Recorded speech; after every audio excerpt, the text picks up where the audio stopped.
এইবার আল্লাহ তাআলা কি বলছেন তার আয়াতে, যে বাপ মা যদি শিরিক করতে বলে, বাপ মা যদি তোমাকে গুনাহের কাজে বলে যে এই কাজটা করো, বাপ মার সব কথা মেনে নেওয়া যাবে, কিন্তু বাপ মা কোনো পাপ করতে বললে ওই কথাটা মেনে। হযরত সাদ ইবনে মালিক রাদিয়াল্লাহু তাআলা আনহু তিনি ইসলাম কবুল করলেন, কিন্তু তার মা ছিলেন মুশরিকা। মা কি ছিলেন? মা তখনও ইসলাম কবুল করেননি। সাদ ইবনে মালিক রাদিয়াল্লাহু তাআলা আনহু তার আম্মাকে বললেন, আম্মা জান, আমি নবীর হাতে হাত দিয়ে কলেমা পড়ে মুসলমান হয়ে গেলাম, আপনিও কলেমার বাণীটা মেনে নিন। জোরে বলুন সুবহানাল্লাহ। আলহামদুলিল্লাহ। সাদ ইবনে মালিকের আম্মা জান বলছেন, সাদ তুমি মুসলমান হয়েছো ভালো, কিন্তু শুনে রাখো তোমার নবী তো বলে বাপ মার কথাটা মেনে নিতে, তুমি তো বলেছো কোরআন বলছে বাপ মার কথাটা মেনে নিতে, আমি তোমার মা হয়ে বলছি তুমি এখনই মুসলমান থেকে বার হয়ে চলে এসো, ইসলাম ধর্মটা তুমি ত্যাগ করো, ইসলাম ধর্মটা তুমি ত্যাগ করো।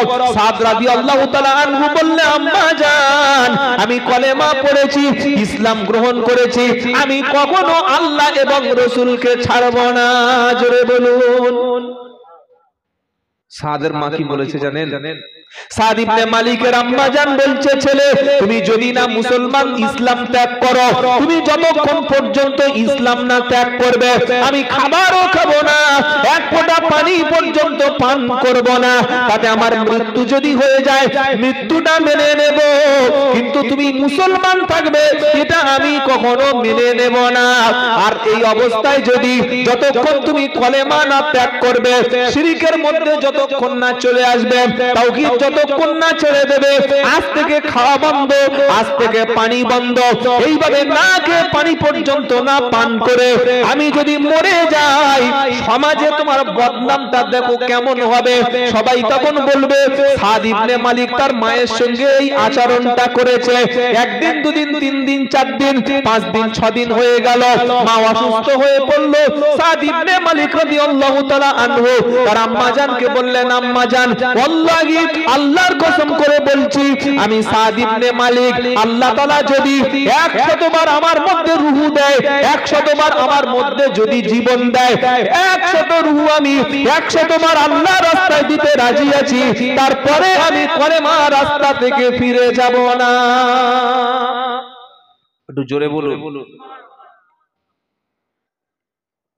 মা দেখলো যে সোজা আঙ্গুলে ঘি উঠবে না, এমন ঈমান তার মনের মধ্যে গেড়ে গিয়েছে, মা যায় পৃথিবীর সবাই চলে যায়, কিন্তু ঈমান ত্যাগ করব না। জোরে বলুন না সুবহানাল্লাহ। যুবকেরা যারা এসেছেন, যে কলেমাটা আমরা পেয়েছি, আমাদের এইরকম ঈমান আনতে হবে।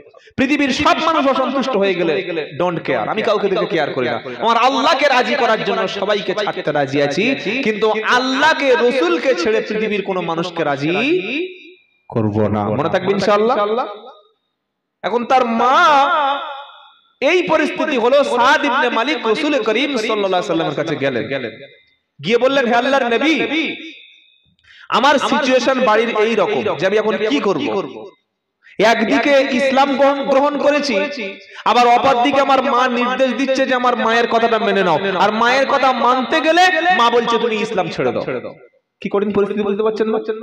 অথচ আপনি বলেছেন মায়ের কথা মানতে হবে, এখন কি করব? ওই সময় সূরা লুকমানের আয়াতটা নাযিল হলো, কি ওয়া ইন জাহাদাকা আলা তুশরিকা বিমা লাইসা লাকা বিহি ইলমুন ফালা তুতি'হুমা ওয়া সাহিবহুমা ফিদ দুনিয়া মা'রুফা। আল্লাহ বলছে ওয়া ইন, এবং যদি জাহাদাকা আলা আন তুশরিকা বিমা লাইসা লাকা বিহি ইলম, তোমার আব্বা কিংবা তোমার আম্মা, তোমার পিতা মাতা যদি তোমাকে আল্লাহর সঙ্গে শিরক করতে বলে, আল্লাহর সঙ্গে শিরকের মতো পাপে তোমাকে যুক্ত হতে বলে, ওই বিষয়ে তোমার জ্ঞান নাই, খবরদার তুমি তোমার বাপ মায়ের ওই কথাটা মেনে নিও না। শুধু মেনে নিও না তা নয়, কোরআন বলছে ফালা তুতি'হুমা, বাপ মায়ের ওই আদেশটা তুমি মানবে না, আনুগত্য করবে না, কিন্তু ওয়াসাহিবুহুমা ফিদ দুনিয়া মারুফা, বাপ মার কথাটা ওই জায়গায় মানবে না যে জায়গায় আল্লাহ এবং রাসূলের সঙ্গে কোন রাসূলের বিরুদ্ধে কাজ করতে বলে, আল্লাহর বিরুদ্ধে কোন হুকুম যদি বাপ মাও দেয় ওই কথাটা মেনে নেবে না। তবে মেনে না নিলেও বাপ মার সঙ্গে খারাপ আচরণ করবে না। জোরে বলুন সুবহানাল্লাহ। বাপ যদি বলে বাবা তুই এক কাজ কর, আপনাদের এই বাজারটা রামেশ্বরপুর, রামেশ্বরপুর বাজারে দুটো লটারির টিকিটের দোকান হয়েছে, খুব ভালো চলছে, তো আমি চাইছি তুই একটা লটারির টিকিট দোকান কর বাবা, টাকা দিচ্ছি, করে যাবে? বাপ বলেছে, হুজুর বলেছে বাপের কথা মানতে, বাপ তো আল্লাহর সঙ্গে গুনাহের কাজ করতে বলছে। কি বুঝলেন? বাপ জুয়া খেলে আর ছেলেকে সেই ব্যবসায় নামাচ্ছে, মেনে নেওয়া যাবে? বাপ গাঁজার ডিলার, ছেলেকে বলছে তুই আমার সঙ্গে ব্যবসায় শরীক হয়ে যা, মেনে নেওয়া যাবে? সেই কথাটা বাপ মা বললে মেনে নেওয়া যাবে না যদি বাপ মা এমন কোন নির্দেশ দেয় যে আল্লাহ রাসূলের সঙ্গে সংঘর্ষ হচ্ছে, আল্লাহ রাসূলের সঙ্গে কন্ট্রাডিকশন হচ্ছে, আল্লাহ রাসূলের সঙ্গে সেই কথাটা পরস্পর বিরোধী হচ্ছে, ওই কথা মেনে নেওয়া। বাপ মাজারে যাচ্ছে, মা মাজারে যাচ্ছে, ছেলে বলছে চলো চলো চলো মাজারে যাবো। অনেক বাড়ির বৌমা আমি জানি যাদের বাড়িতে তাওহীদ আছে, কোরআন সুন্নাহ আছে, দ্বীন আছে, ইসলাম আছে, এই মেয়েটা এমন একটা বিদআতি পরিবারে বিয়ে হলো, এমন একটা শিরকের পরিবারে বিয়ে হলো, সেই পরিবারে সকলে মাজার পূজা করে, সকলে মাজারে চাদর দেয়, মাজারে ওরসে কুল হয়, মাজারে কোনো একটা অনুষ্ঠান হয়, বাড়ির সকলে যাচ্ছে, বলছে বৌমা চলো তোমাকে যেতে হবে। এই ক্ষেত্রে যাওয়া যাবে না। অর্থাৎ এই কথাটা বলে আল্লাহ রাসূল সাদ ইবনে মালিককে বললেন তুমি তোমার মায়ের বা বাপের কথা তুমি মানবে সব ক্ষেত্রে, কিন্তু আল্লাহর সঙ্গে শিরক করতে বললে ওই ক্ষেত্রে বাপ মার ওই কথাটা মেনে নেওয়া যাবে না। তবে বাপ মার সঙ্গে তুমি সৎ আচরণ করবে। বলুন সুবহানাল্লাহ। তারপরে লুকমান হাকিম তার ছেলেকে এবার আরেকটা নসিহত করছেন, ইয়া বুনাইয়া ইন্নাহা ইনতাকু মিসকালা হাববাতিন মিন খারদালিন ফাতাকুন ফি সাখরাতিন আও ফিস সামাআতি আও ফিল আরদি ইয়াতি বিহাল্লাহ ইন্নাল্লাহা লাতীফুন খবীর। তিনি বলছেন ও আমার ছেলে, যদি এমন কোন কাজ, এমন কোন বিষয়, যে কাজটা, যে পাপটা, যে অপরাধটা কেউ করেছে, আর সেই কাজটা, সেই বস্তুটা, অপরাধটা সমুদ্রের তলদেশে যদি থাকে, পাহাড়ের তলায় যদি তুমি কোনো পাপ লুকিয়ে রাখো, আসমানের উপরে গিয়ে যদি কোনো পাপ করো, জমিনের অতল তলদেশে যদি কোনো পাপ করো, কিয়ামতের দিন আমার আল্লাহ সেই পাপটা সবার সামনে কি গো হাজির করবে। কেউ যেটা দেখে না সেটা দেখে কে? কেউ যেটা শোনে না সেটা শোনে কে? কানে কানে লুকিয়ে বলছো কথা, কানে কানে লুকিয়ে বলছো কথা, কেউ পাশে মনে হয় টের পায় না, কিন্তু কেউ যেটা বোঝে না সেটা বোঝে কে? জোরে বলো আল্লাহ। তুমি অন্ধকার ঘরে গাছের পিছনে গিয়ে, দেয়ালের কাছে গিয়ে, গোপনে রুমের মধ্যে ভিতর থেকে ছিটকি লাগিয়ে দিয়ে কি অপরাধ করছো, কোন কথা বলছো, কার বিরুদ্ধে ষড়যন্ত্র করছো? আল্লাহ পাক লুকমান হাকিম তার ছেলেকে ওয়াজ করছেন, বাবা মৃত্যু পর্যন্ত যদি কোনো কাজ করো, পাহাড়ের পাথরের তলায় যদি পাপটা চাপা পড়ে যায়, অথবা আসমানের উপরে যদি থাকে, অথবা ওইটা যদি জমিনের নিচে চাপা থাকে, ইয়াতি বিহাল্লাহ, কিয়ামতের দিন আল্লাহ তাআলা সবার সামনে সেটা বার করবেন। সুবহানাল্লাহ। কেন? ইন্নাল্লাহা, নিশ্চয়ই আল্লাহ, লাতীফুন খবীর, তিনি সূক্ষ্মদর্শী এবং সব বিষয়ে তিনি খবর রাখেন। জোরে বলুন। এই প্যান্ডেলের পিছনে একজন যদি আমার পিছনে গুলি করবে বলে, বোম মারবে বলে দাঁড়িয়ে থাকে, আমি কি দেখা পাবো? বলছেন না কেন? কোন পীর সাহেব যদি এখানে বক্তব্য করতো উনি দেখে পেতেন, তাই তো? হ্যাঁ, অন্তর চোখ আছে। কি চোখ? চলে বলুন। অন্তর চোখ। আল্লাহু আকবার। আর একটা চোখ বন্ধ করে হাওড়া থেকে বসে বসে মেদিনীপুরে দেখা পাচ্ছে। চোখ বন্ধ। আরে ভাই এত যদি সবকিছু দেখা পেল, তাহলে ওই ফিলিস্তিনে এত ড্রোন হামলা হচ্ছে, কিংবা কোনো মানুষের যখন কিছু হারিয়ে যায় উনি এনে দিতে পারছে না কেন? কিছু সমাজে ইমানচোর আছে, দেখবেন ইমানচোর পীর। কি পীর বলুন? ইমানচোর পীর। তারা এই বলে মানুষের সামনে যে আমার পীর সাহেব চোখ বন্ধ করে মুরিদের সবকিছু জানতে পারে। সাধারণ লোক বললে হুজুর আমার বাড়ির এই সমস্যা, বলে তো সমস্যা বলতে হবে না, মুরিদরা বলে সমস্যা বলতে হবে, পীর সাহেব সব বলে দেবে। আল্লাহ ছাড়া গায়বের খবর কেউ জানে, এটা বিশ্বাস করার নাম শিরক। 100% মিথ্যাবাদী। এই কথাটা বলা যাবে না। গায়বের খবর একমাত্র জানেন কে? আল্লাহ। পীর সাহেব চোখ বন্ধ করে খবর বলে দেবে, তাহলে পৃথিবীর জমিনে আল্লাহ সুবহানাহু ওয়া তাআলা এমনকি গায়বের খবর নবীও রাখেন না। জানেন না? আল্লাহ যতটুকু আল্লাহর নবী জিবরাইল আলাইহিস সালামকে দিয়েছেন, নবীর কাছে ততটুকুই জানেন। নবী সুলাইমান আলাইহিস সালাম মসজিদুল আকসা যখন নির্মাণ করেন, তিনি ছিলেন জিনদের বাদশা। সুবহানাল্লাহ পড়ে। কিসের বাদশা? জিনদের বললেন, জিনেরা তোমরা সমুদ্রের তলদেশ থেকে দামি দামি পাথরগুলো এনে তোমরা তুলে নিয়ে এসো। জিনদের কাছে 1 থেকে 2 মিনিটের মধ্যে কয়েক হাজার টন পাথর চলে আসবে। জিনগুলো পাথরগুলো বিভিন্ন জায়গা থেকে কালেক্ট করে এনে নবী সুলাইমান আলাইহিস সালাম দাঁড়িয়ে আছে। প্রত্যেকদিন সকালে লাঠি নিয়ে তিনি দাঁড়িয়ে থাকে, আর রুমটা ছিল কাঁচের রুম। সামনে তৈরি হচ্ছে মসজিদুল আকসা। আচ্ছা, যখন কেউ বিল্ডিং তৈরি করে, বড় বড় দোকান ফ্যাক্টরি তৈরি করে, বাড়ির মালিক ওখানে গিয়ে কাজ দেখে না? কি গো, চেয়ার নিয়ে বসে বসে দেখে না? আর বুড়ো মানুষ হলে একটা লাঠি নিয়ে কলমটা ঠিক করো, এইটা ঠিক বলে, কি বলে না? তো মসজিদুল আকসা তৈরি হচ্ছে, আর নবী সুলাইমান আলাইহিস সালাম তিনি লাঠির উপরে ভর করে দাঁড়িয়ে আছে। হ্যাঁ, আর জিনের বাদশারা, জিনের যে সমস্ত অ্যাসিস্ট্যান্ট লেবার শ্রমিকগুলো, ওরা বড় বড় পাথরগুলো কেটে উপরে তুলছে, পাথর কাটছে, মসজিদুল আকসা তৈরি করছে। এর মধ্যে আল্লাহ সুবহানাহু ওয়া তাআলা একদিন নবী সাল্লাল্লাহু আলাইহি ওয়াসাল্লামকে ইন্তেকাল করিয়ে দিলেন। কি হয়ে গেল? ইন্তেকাল হয়ে গেল। আর নবীদের লাশকে আল্লাহ সুবহানাহু ওয়া তাআলা সম্পূর্ণ মাটির জন্য হারাম করে দেয়। বলুন সুবহানাল্লাহ। নবীদের লাশ কখনো পচে না। সুবহানাল্লাহ, বিহামদিহি সুবহানাল্লাহ। তো উনি লাঠির উপরে এইভাবে ভর করে দাঁড়িয়ে আছে। হ্যাঁ, মারা গেছে অনেক আগে।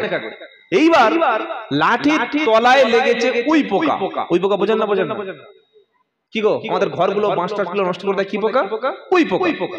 উই পোকা লাঠির তলায় মাটি লেগে খেয়ে ঠিক এতটা পরিমাণ উঁচুতে যখন খেয়ে নিয়েছে, লাঠিটা যখন দুর্বল হয়ে গিয়েছে, অমনি সঙ্গে সঙ্গে সাল্লাল্লাহু আলাইহি ওয়াসাল্লাম মুখটা মাটির দিকে করে এরকম আস্তে আস্তে পড়ে গেল। সেই সময় জিনেরা সকলে ছুটে এসে বলল, আরে এটা কোরআনে আছে। জিনেরা ছুটে এসে বলল, আমরা যদি আগে জানতাম যে নবী সুলাইমান আলাইহিস সালাম তিনি ইন্তেকাল করেছেন, তাহলে আমরা কেন এত পরিশ্রম করে বিল্ডিং নির্মাণ করতে যাব? কি গো, সুবহানাল্লাহ বলবেন না? তার মানে দ্বারাই প্রমাণ হলো জিনেরাও গায়বের খবর রাখেন না। আল্লাহর নবী সাল্লাল্লাহু আলাইহি সাল্লামকে খাবারের মধ্যে বিষ মিশিয়ে হত্যা করার চেষ্টা হয়েছিল। জিবরাইল আলাইহিস সালাম নবীকে সাবধান করে দিয়েছেন, তার আগে নবী সাল্লাল্লাহু আলাইহি সাল্লাম জানতেন না। আল্লাহর নবী সাল্লাল্লাহু তাআলা আলাইহি ওয়াসাল্লাম যদি তিনি গায়বের খবর রাখতেন, তাহলে তিনি জেনে নিতেন যে তায়েফে গেলে আমাকে মার খেতে হবে, আমার রক্তপাত হবে, অথচ একজনও ইসলাম কবুল করবেন না, তিনি তায়েফে যেতেন না। সুতরাং গায়বের খবর আল্লাহ ছাড়া পৃথিবীর কোন পীর সাহেব, কোন মুফতি সাহেব, কোন গণক, কোন তান্ত্রিক, কোন সাধু জানে, এটা বিশ্বাস করা শিরক, এটা বিশ্বাস করা হারাম। কোন ব্যক্তি যদি বলে চোখ বন্ধ করে তোমার হারানো ছেলে এনে দেবো, তোমার সোনার চেনটা বলে দেবো, মোবাইলটা কোথায় হারিয়ে গেছে এনে দিতে পারি, তোমার হারানো জিনিস এনে দিতে পারি, ঠিক আছে ভাই চলো থানায় চলো। আপনাদের কোন থানা? হাসনাবাদ থানা। থানায় গিয়ে তুমি একটা ডিউটি করো, এই মোবাইলগুলো মিস হয়ে যায়, হারিয়ে যায়, কিংবা কারো জিনিস চুরি হয়ে যায়, তুমি এনে দাও, দেখি আমার ক্ষমতা জানতে পারবে। এসব ভণ্ডামি ছাড়া কিচ্ছু নয়। এই কথাগুলো বিশ্বাস করবেন না। কাউকে হাত দেখানো, কাউকে গায়েবের খবর বিশ্বাস করা কি সম্পূর্ণ শিরক। যদি কেউ কোনো ব্যক্তিকে ভবিষ্যৎ সম্পর্কে জানতে চায়, দেখো তো বাবা আমার হাতটা কপালে কি আছে, ছেলেটা কেমন রকম হচ্ছে, আমার স্বামীটা কি, যদি কেউ জানতে চায় জিজ্ঞাসা করে, 40 দিনের সালাত এবং তার আমল কবুল হবে না, আর বিশ্বাস করলে সঙ্গে সঙ্গে বেঈমান হয়ে যাবে। আর এই জিজ্ঞাসা করার দিক থেকে মায়েরা, বাড়ির মহিলারা 1 নম্বরে আছে। শাশুড়ির জন্য বৌমা জানতে গেছে, বাবা দেখো তো আমার শাশুড়িটা এরকম কেন করছে, আর ধাপ্পাবাজ ফটকা পীর ভণ্ডগুলো, ও সর্বনাশ তোমার পেটে ওষুধ পড়েছে। কি পড়েছে? জোরে বলো। বললে শুয়ে পড়ো, ওষুধ তুলবো। রবিবার সকালবেলা খালি পেটে চলে আসবে, পীর সাহেবের বাড়িতে শুয়ে পড়লো। বললে পেটের কাপড়টা একটু সরিয়ে ফেলো। নাউজুবিল্লাহ, নাউজুবিল্লাহ বলবেন না। এইবার একটা ঘট বাজান, কি মাটির ঘট পেটের উপরে দিল। কিছুক্ষণ পরে বললে এই দেখো শেকর। বলল কে? বললে তোমার শাশুড়ি টাটকা মাল খাইয়েছিল, তুমি আর 3 দিন পরে আসলে মরে যেতে, শেষ করে দিয়েছিল। আমি বলি ভণ্ড, সত্যি যদি পেটে কোনো ওষুধ পড়ে থাকে তাহলে আমি কাঁচা গাছ চিবিয়ে খাচ্ছি, ওইটা তুলে দেখা। কি বলছি বুঝতে পারছেন না? আমি তোমার বাড়িতে যাব, তোমার সামনে কাঁচা শিকড়, কাঁচা গাছ চিবিয়ে চিবিয়ে খেয়ে গিলে নেব, ওই কাঁচা যেটা খেয়েছি ওই মালটা তুলে দাও। তোমার মাল আমি বিশ্বাস করবো না। পারবে? এ বলছেন না কেন? এসব শুদ্ধ ভণ্ডামি, শুদ্ধ ঈমান নষ্ট করা, লোকের টাকা লুটপাট করা ছাড়া কিচ্ছু নয়। আর এদের নামের আগে আশিকে রসুল এত লিখবে, এদের প্রত্যেকের বাড়িতে দেখবেন একটা বালাখানা।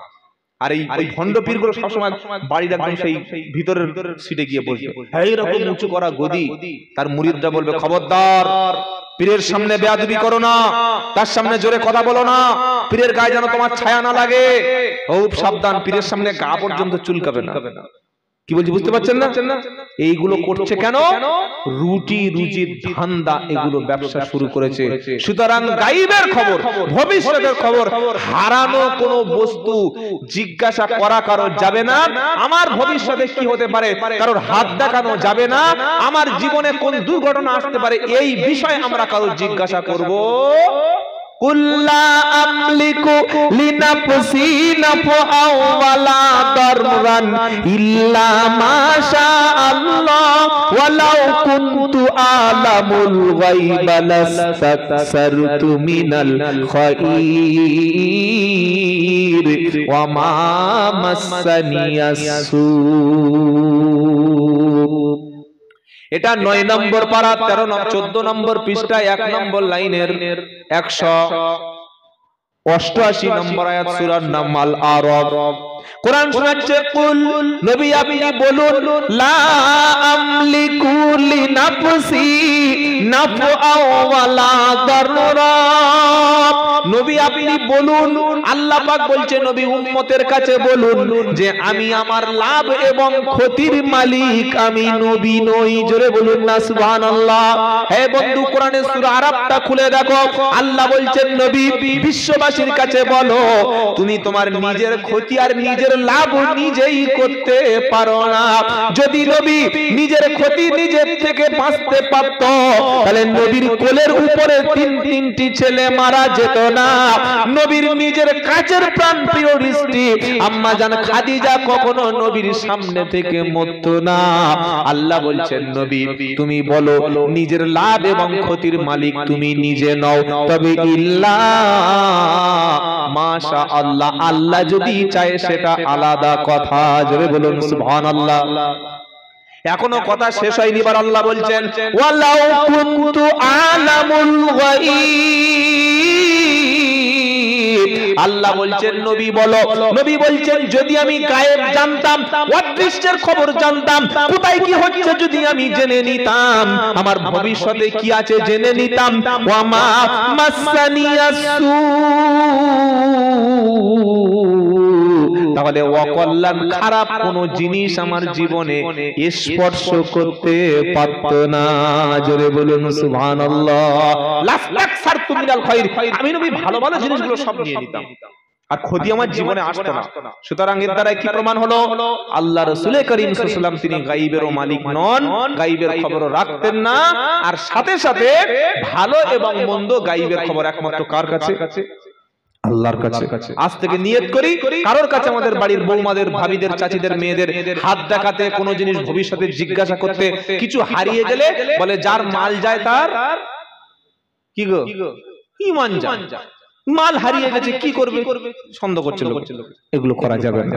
আল্লাহ তৌফিক দিক, সকল বলুন আমিন। তাহলে আলোচনা শেষ হবে কটার দিকে? বলবো না, শেষ করে দেব 11:30। আর একটা দুটো আয়াত পড়ি নাকি? বুঝেন না? এখন আর ঘটক লাগে। এখন ফেসবুকে আলাপ হয়েছে 2 ছেলের মানিয়ে আর হিজড়ে যারা তারা তাদের বউদের হাতে ফেসবুকের অ্যাকাউন্ট করতে, হিজড়েরা ভালো মানুষ করতে পারে। নিজের বউয়ের ফেসবুকে অ্যাকাউন্ট খুলে দিচ্ছে, নিজের বিবি টিকটক ভিডিও করে, নিজের স্ত্রীটা ইনস্টাগ্রামে ছবি আপলোড করে, আর সে বলছে কেমন দিলাম। ওটা মুসলমান কিনা ভেবে দেখতে হবে। কি কথা বুঝতে পারছেন না? প্রত্যেকটা বাড়ির মহিলাদের কাছে এখন স্মার্টফোন, আর এই স্মার্টফোনের মধ্যে ফেসবুক, টুইটার, বিভিন্ন রকমের অ্যাকাউন্ট খুলে তারা পরপুরুষের সঙ্গে ফোনের মাধ্যমে গল্প করে। আগে যেটা বুড়ো বুড়ি এই তেঁতুল তলায়, পাঁচিলের তলায় দেখা হতো, এখন লেপের তলায় ফোন দিয়ে গল্প হয়। কি বলছি বুঝতে পারছেন না? আগে কোন ছেলে কোন মেয়েকে প্রেম করলে খালি মুখটুকু দেখা পেত, তাও কেউ আসলে দুজন দুদিকে পালাতো। এখন একটা ফোন ছেলের হাতে দেবেন, একটা ফোন মেয়ের হাতে দেবেন, মুখ নয় মাথা থেকে পা পর্যন্ত গোসল দেওয়ার মতো সব দেখে নেবেন। ওর নাম ভিডিও কলিং। কি বললাম? বয়স্ক লোকেরা মনে করছে কি ব্যাপারে, ফোনে সব দেখা যায়। কি গো, হ্যাঁ, এমনি কি আর ছেলেরা বিয়ে করে না? এখনকার ছেলেদের বিয়ে করতে হলে আমার সময় নেই, আমার বয়স হয়নি। ও বিয়ে কেন করবে? ও বিয়েটা কেন করবে? ও তো বিয়ে ছাড়া ভাবিদের কাছে পেয়ে যাচ্ছে সবকিছু। ও বিয়ে করবে? কেউ যদি খেটে ইনকাম করার চাইতে বসে বসে যদি মাসে মাসে টাকা আসে, ইনকাম করবে? কথা বলে না, ও তো করবে না। সেজন্য সাবধান হয়ে যান। বাড়ির মেয়েদের কাছে স্মার্টফোন ব্যবহার করতে দিয়ে আপনি তাহাজ্জুদ পড়ছেন মসজিদে, আপনি কোরআন নিয়ে পড়ে আছেন, পড়ে থাকুন। নিজের স্ত্রীর মধ্যে দিন আছে কিনা, নিজের ইয়ং মেয়েটা কলেজে পড়ে, সাথে সাথে রিলস ভিডিও বানাচ্ছে, লক্ষ লক্ষ টাকা ইনকাম করছে। আরে আমি বক্তব্য করে আর ক পয়সা দেবে? এক মাসে 28 থেকে 30 লক্ষ টাকা বাড়ির মেয়েরা বুকের কাপড়টা খুলে স্তন নাচিয়ে ইনকাম করে। কত বললাম? কথা বলে না। দোয়া করে দিন, দোয়া করে কি না কথা বলে 30 থেকে 40 লাখ টাকা ইনকাম একটা মেয়ে ছেলে করে। হুজুর তাই নাকি? হ্যাঁ তাই নাকি, মানে জেনে আপনাকে বলছি।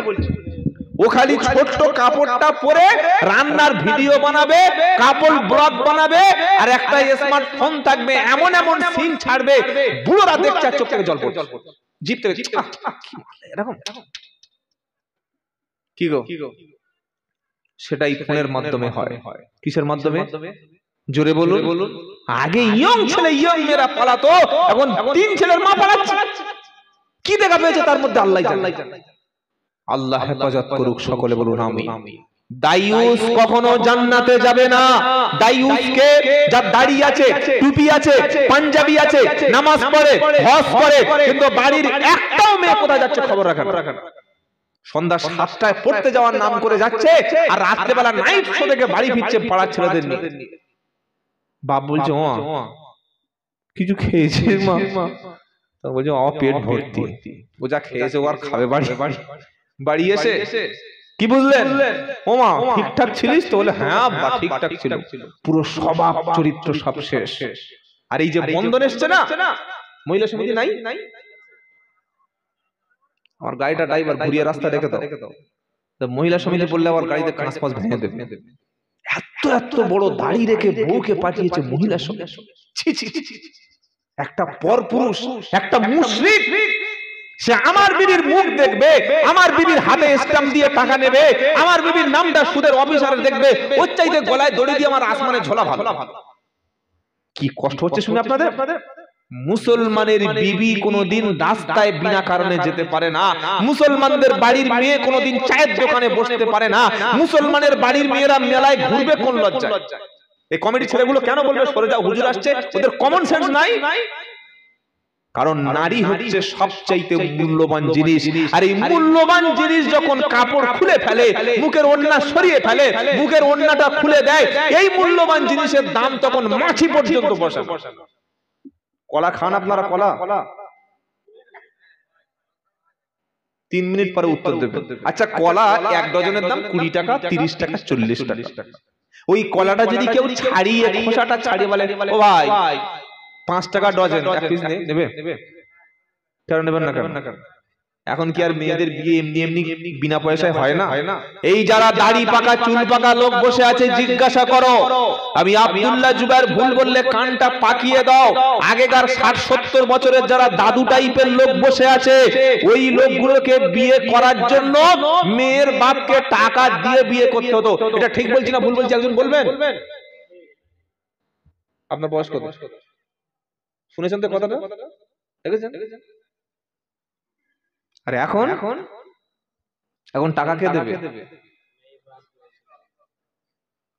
ছেলের টাকা মেয়ের বাপকে দিয়ে আসতে হতো। ও একটা মেয়ে দেবে, মেয়ে দেবে, রাস্তায় পাওয়া যেত না তো। মুসলিম মহিলারা আগে সন্ধ্যার পরে বাপের বাড়ি যেত। কি বলছি বুঝতে পারছেন না? আগে মুসলিম মহিলারা বাপের বাড়ি যেত রাত্রেবেলা। এরকম রিক্সা অটো টোটো নয়, রিক্সাতে পুরো চতুর্দিকে ঘিরে যেত। মুখ দেখার মতো কোনো পুরুষ ছিল না। মুসলিম মহল্লায় বাজারে মুসলমান মেয়ে থাকতো না। আর এখন স্বামীকে বলছে তুমি বাড়িতে বসো, বাজার করতে পারো? বেগুন এনেছো পোকা, মাছটা এনেছো পচা, টমেটো এনেছো সে পোকা লাগা, ও গিয়ে টমেটো টিপছে।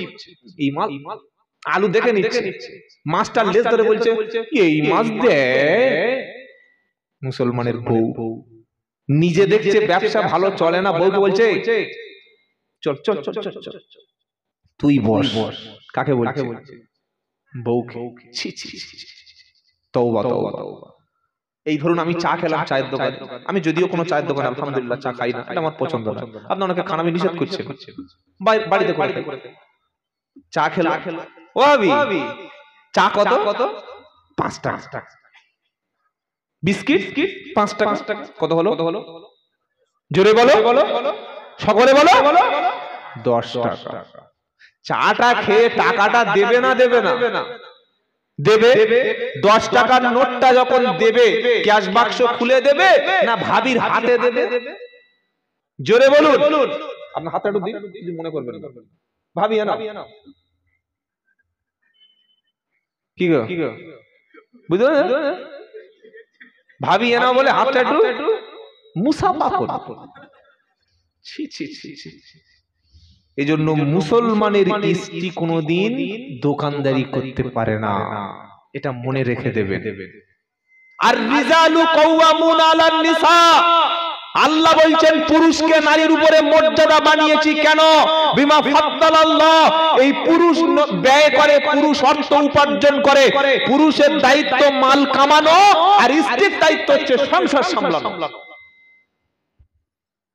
ওয়াকারনা ফি বুয়ুতিকুন্না ওয়ালা তাবাররাজনা তাবারুজাল জাহিলিয়াতি। ও ভাই এই যে উঠে যাচ্ছে কেন?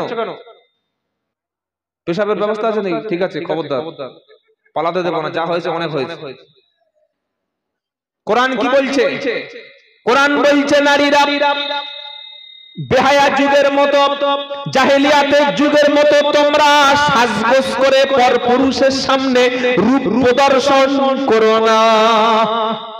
একটা মেয়ের নাম বলুন যে ঘরে স্বামীর কাছে ফেয়ার লাভলি মাকে, স্বামীর কাছে ফেস ওয়াশ মাকে, স্বামীর কাছে ঠোঁট পালিশ নেল পালিশ দেয়, স্বামীর কাছে মুখে মেকআপ করে, আর বিয়ে বাড়ি যাওয়ার সময় মানে পুরাতন শাড়ি পরে যায়, পুরাতন কাপড় আছে? স্বামীর কাছে যখন থাকবে যেন কোনো কিছু ঠান্ডার সময় ঠোঁট ফেটে একদম বকখালির সেই এর মতো হয়ে গেছে, মুখ ময়লা, মাথায় এত বড় বড় উকুন, তরকারি খাচ্ছে উকুন দিয়ে স্বামী ভাত খাচ্ছে। আর বাড়ির পাশে যখন বিয়ে বাড়ি হবে না, কি সেজেছে পাড়ার ছেলেরা, কারোর ভাত দেয় না, কারোর গোশ দেয় না, ভাবি আমি গোশ দেবো? কি বুঝলেন? সেজন্য সবচাইতে বড় মূল্যবান হলো একটা নারীর সতীত্ব সম্ভ্রম।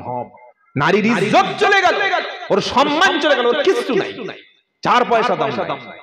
যারা যুবক এসেছো, তোমাদের বাড়িতে যদি বোন থাকে, যারা মুসলমান আব্বা এসেছেন, বাড়িতে যদি যুবতী কন্যা থাকে, প্রত্যেকটা পদক্ষেপ, প্রত্যেকটা জায়গা, কোথায় যাচ্ছে আপনার মেয়ে, কার সঙ্গে কথা বলছে, এটা সিসি ক্যামেরার মতো আপনি তার পিছনে পিছনে পদক্ষেপ করবেন, তার পিছনে আপনি গার্ড দেবেন, এটা বাপের দায়িত্ব। একটা নারীর জন্য 4টে পুরুষকে আল্লাহ বডিগার্ডের ব্যবস্থা করেছেন। জোরে বলুন সুবহানাল্লাহ। এক হলো তার জন্মদাতা পিতা, দুই হলো তার স্বামী, তিন নম্বর তার ভাই, চার নম্বর তার ছেলে। আল্লাহ জানে নারী সবচাইতে মূল্যবান, এটা রাস্তায় বার হলে কুকুর ছাগল ইঁদুর বাঁদর ছিঁড়ে খাবে।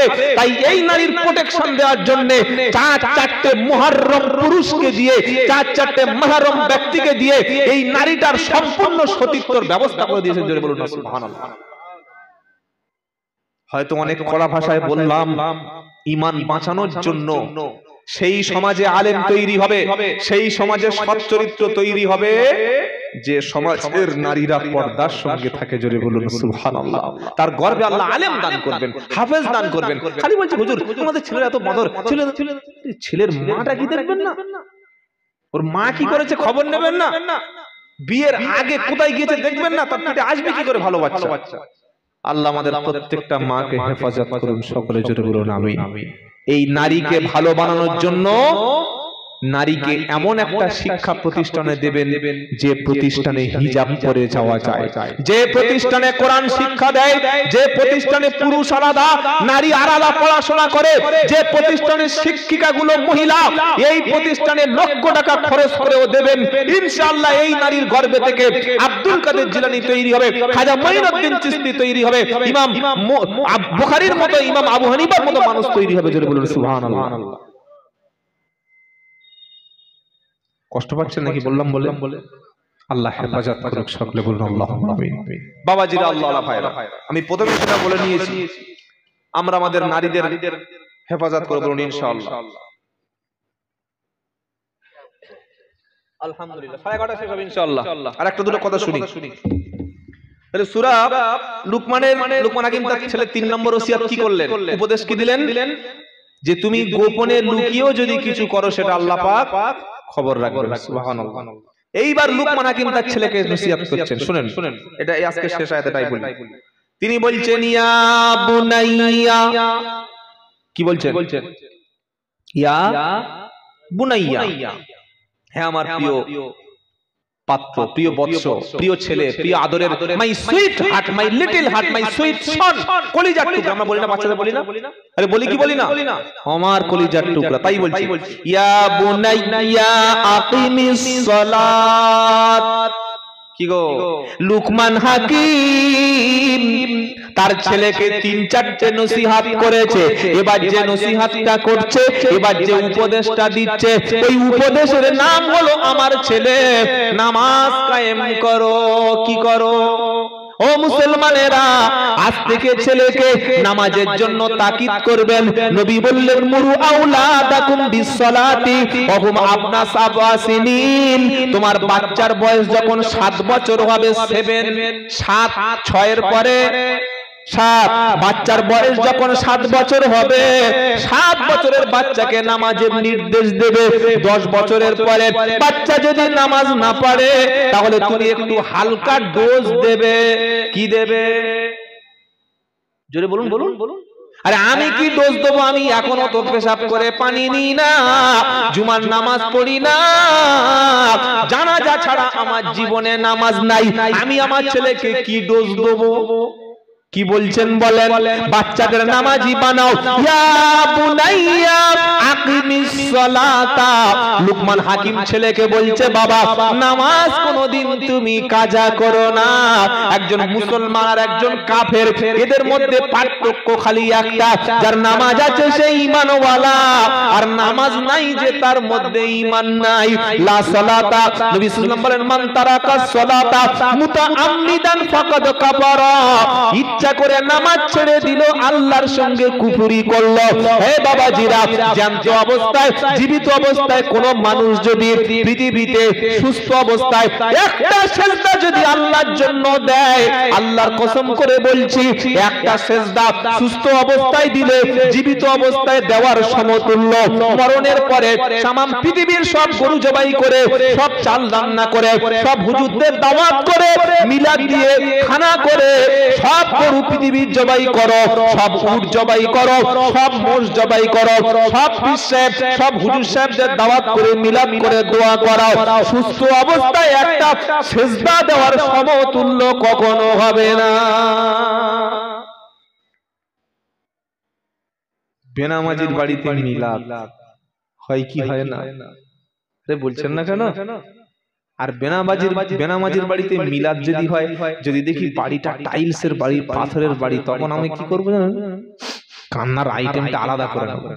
আজকে এমন দোয়া করতে হবে বাড়িওয়ালা খুশি হয়ে যেন 5 বাড়িয়ে দেয়। রব্বানা যালামনা আনফুসানা, আল্লাহ বাড়িওয়ালার পয়সা ইনকাম দাও, দুতলা ঘরটা 3 তলা বানিয়ে দাও, দুটো গাড়ির মালিক 3টে গাড়ি বানিয়ে দাও, মাসে মাসে 2 লাখ টাকা ইনকাম দাও। পাশের একজন লোক বসছিল, বলে হুজুরটা করতে গেছে বলে সে বারাইপুরে আব্দুল্লাহ জুবের। কি দোয়া!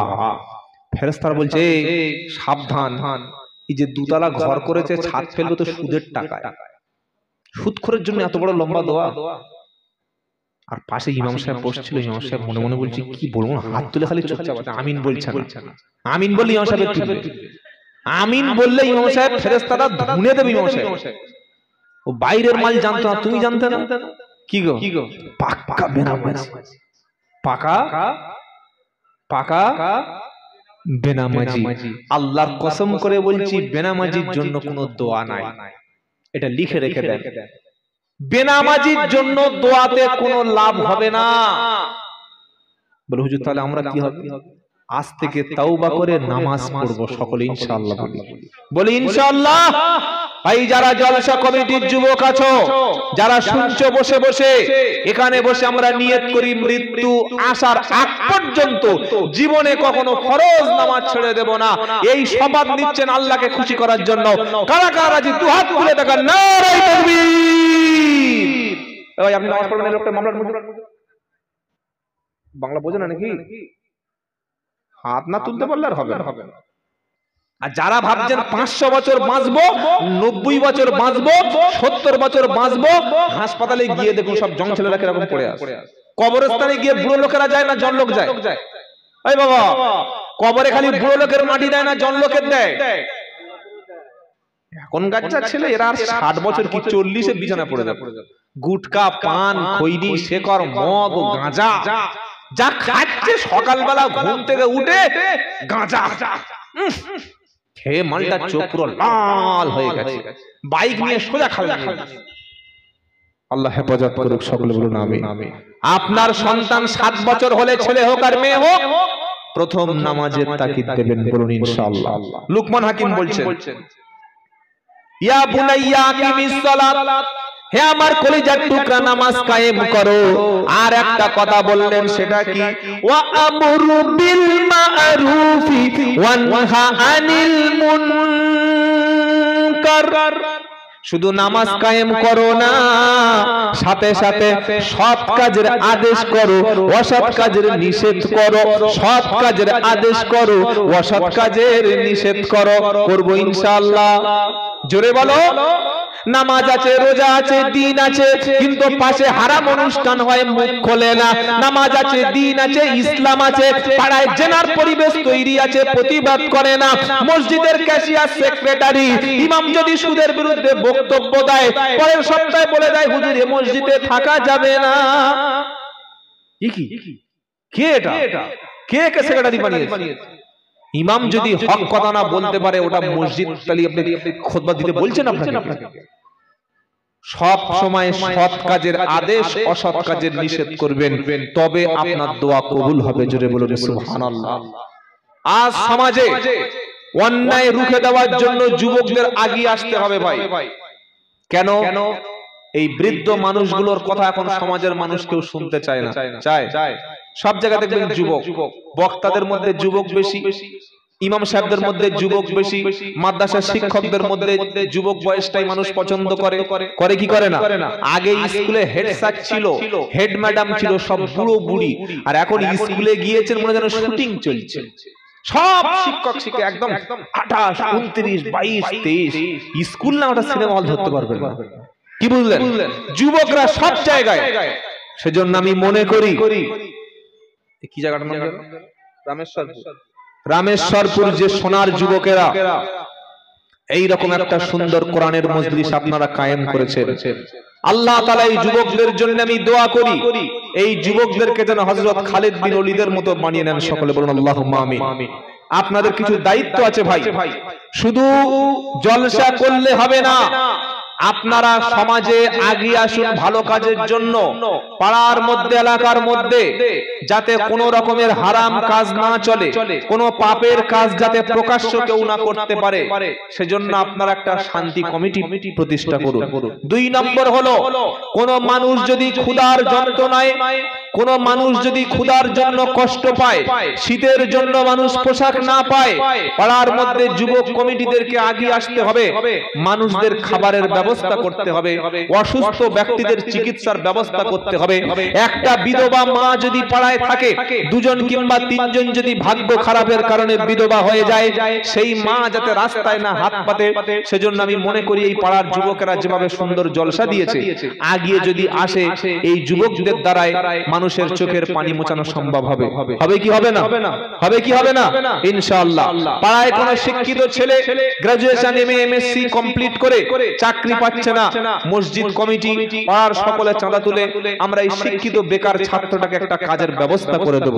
কিংবা যদি কোনো ছাত্র দেখি যে সে ডাক্তার হতে চাচ্ছে, মাস্টার হতে চাচ্ছে, ইঞ্জিনিয়ার হতে চাচ্ছে, ব্যারিস্টার হতে চাচ্ছে, বড় একজন আইনজীবী হতে চাচ্ছে, একটা পুলিশ অফিসার হতে চাচ্ছে বড় মাপের, আমরা সকলে মিলে চাঁদা তুলে তার পাশে দাঁড়িয়ে সহযোগিতা করব ইনশাআল্লাহ। বলুন। জলসায় দেখবেন প্রত্যেকটা জলসায় গেলে বলে, হুজুর সামনে বছর জলসার জন্য তাবারক হবে, চাল তুলুন। চাল তুললাম, একটু গোশত তুলুন, ওটা হয়ে গেল, একটু আলু হয়ে গেল, পেঁয়াজ, লবণ, আদা, রসুন, ওই যে তেজপাতা, কত বড় ছাগল চিন্তা করতে পারে, তো তেজপাতা কখন লাগবে আমি দিয়ে দেবো, নিয়ে আসবো আমার বাড়িতে। এইগুলো জলসায় তুলছে। কোনদিন শুনেছেন যে এই পাড়ায় যদি কোনো গরিব বেকার, গরিব অশিক্ষিত ছেলে আছে, তার ব্রেন ভালো, সে ডাক্তার হতে চাচ্ছে, মাস্টার হতে চাচ্ছে, ইঞ্জিনিয়ার হতে চাচ্ছে, কিন্তু তার টাকা নাই, জলসা থেকে চাঁদা তুলে একটা বড় ডাক্তার বানানো হচ্ছে? শুনেছেন? শুনেছেন? ওদিকে আমাদের ধান্দা নাই। আমাদের মুসলমানদের সবচেয়ে বেশি যেটা প্রয়োজন বর্তমানে, সেটা হচ্ছে সাংবাদিকের মতো বড় পেশা। কি পেশা বললাম? সাংবাদিক। আজ মুসলমানদের মধ্যে কয়েকটা ইউটিউব চ্যানেল খবর পরিবেশন করে আমাদের পশ্চিম বাংলায়, যে কটা খবর পরিচালনা করে তার মধ্যে 3 থেকে 4টে মুসলমান, সবকটা আরএসএস এর 5টা গোলাম, সবকটা একদম ওই সাম্প্রদায়িক চ্যানেল, সবকটা হিন্দুত্ববাদীদের 5টা গোলাম। 24 ঘন্টা মাদ্রাসায় জঙ্গি খুঁজে পাচ্ছে না? এই জঙ্গি খুঁজে পাচ্ছে কি পাচ্ছে না? মাদ্রাসায় জঙ্গি পাচ্ছে, ভালো ভালো শিক্ষিত আলেমদেরকে ধরে টেররিস্ট বলে চালিয়ে দিচ্ছে। আজ আমাদের হাতে কোনো মিডিয়া নাই, কোনো ইলেকট্রনিক্স মিডিয়া নাই, কোনো টিভি চ্যানেল নাই। সেজন্য সাংবাদিকের মতো পেশাকে যুবকদের এগিয়ে আসতে হবে। শেষ যে কথাটা বলে যাব সেটা হচ্ছে মানুষের পাশে দাঁড়াবে। বলুন ইনশাআল্লাহ। আপনার এলাকায় যে কোনো বিপদে, যে কোনো মুসিবতে, যে কোনো কিছু হলে যুবকরা ছুটে যাবেন, মানুষের পাশে দাঁড়াবেন। মানব সেবার মতো, মানবতা রক্ষা করার মতো ধর্ম পৃথিবীতে আর একটাও নাই। আল্লাহ তাআলা আমাদের সবাইকে কথাগুলি বোঝার এবং আমল করার তৌফিক দান করেন। সকলে বলুন আল্লাহুম্মা আমিন। আমি ছোট্ট মানুষ